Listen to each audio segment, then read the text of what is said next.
Ah, Aberystwyth. It is a bustling tourist town with great views, beaches, and most importantly, food. Tourists have always flooded to this area to experience all it has to offer, and in the evening they cap off their trip with a viewing in one of the two town cinemas. But what if I told you there used to be more? In the midst of Aberystwyth's busy streets is the Amgueddfa Ceredigion Museum, a bastion of the country's heritage and culture. It's also one of the 3 former cinemas that ran in the town.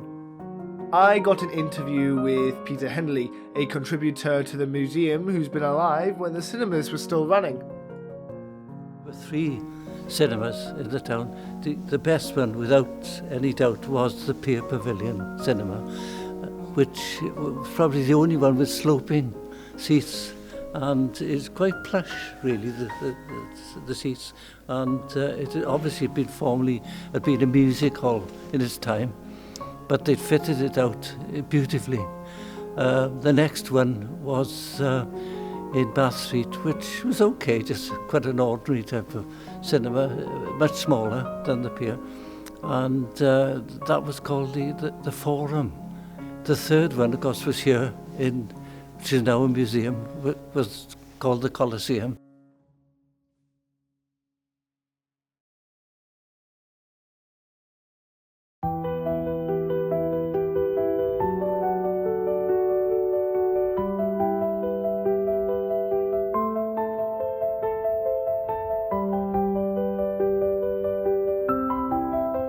It was fitting in with a post-war era, really, from the 1940s, 1950s, when I became a teenager. But there were happy times, yes, and very few restrictions as there are today. But we were a good, happy bunch of lads. The cinema became very important to us all. So it was pre-television, pre-everything really, digital, you can imagine. But the cinemas, the 3 that we could choose from. And in reality, in comparison to the others, it was a bit of a flea pit. It had probably never had any alterations or modifications from the days when it was a music hall. It was incredibly popular, obviously, in that time. But the decor and the fittings were pretty terrible. In 1905, Mr. David Phillips made Coliseum Theatre to replace his own town hall that had burnt down in 1902, and it remained there until 1932, where Mr. Henry Gale and Ms. Olive Gale purchased the building and renovated it into a cinema.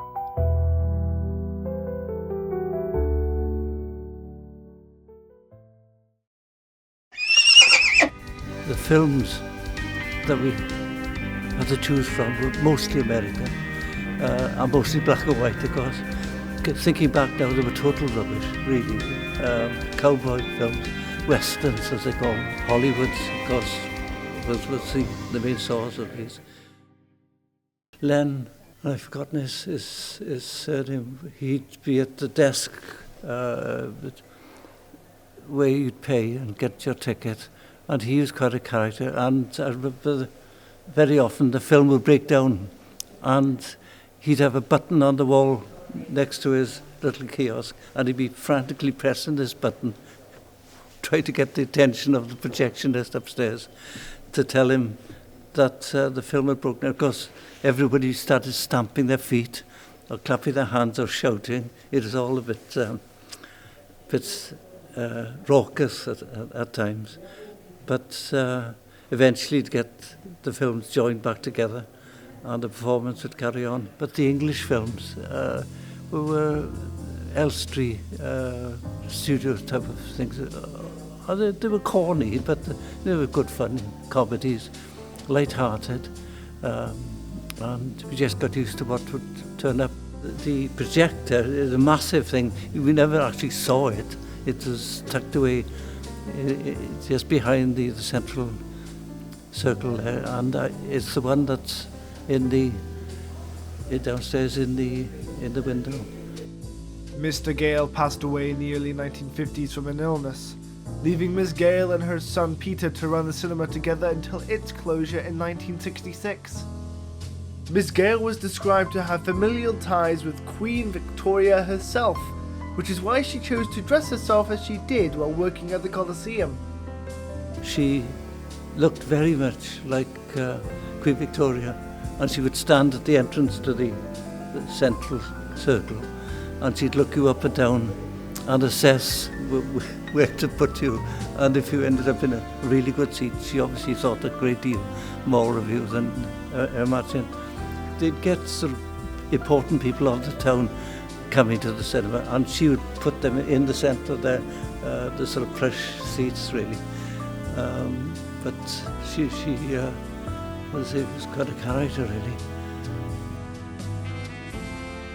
Ceredigion Council gave the building to the Amgueddfa Ceredigion Museum in the 70s after it had been left abandoned and in disrepair. After being restored of its condition and had the ceiling removed, the museum as we know it was born. After all that change, it's a wonder how its interior still stands to the test of time.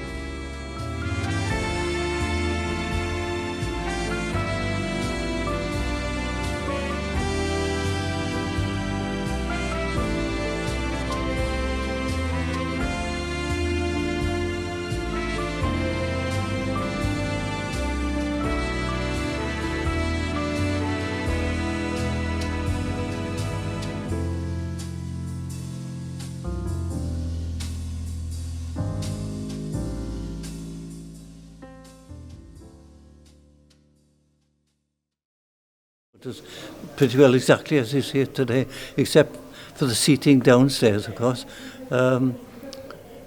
It is pretty basic. I think the front seats down here were just a few pennies, really, leading back to where they've built this old cottage.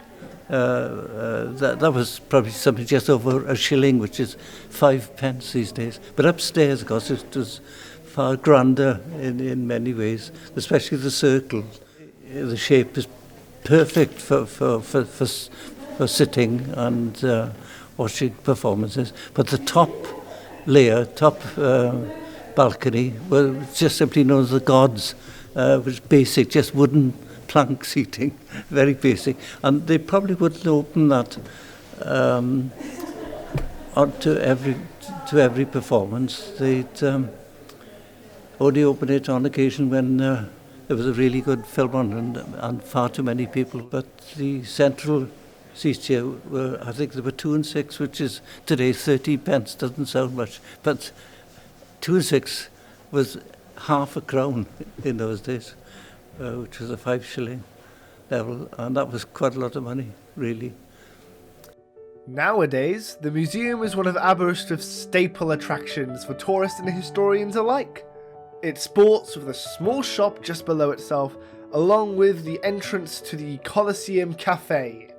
The museum continues to see development to this day, with various additions being brought in over the years. The artifacts here in the cinema that represent part of my life growing up, certainly in many ways. It's a wonderful place. It really is. It's remarkable. I have introduced my grandchildren, my children, to what the museum represents, and they say they do enjoy delving into the past. Our museum does represent a county level in a lovely way. It represents what happened in what was Cardiganshire then, of course, when I grew up, and especially farming, and industry, and sailing. The maritime link is huge. It does represent those past years extremely well, and we've got some lovely items, as I say, in the collection.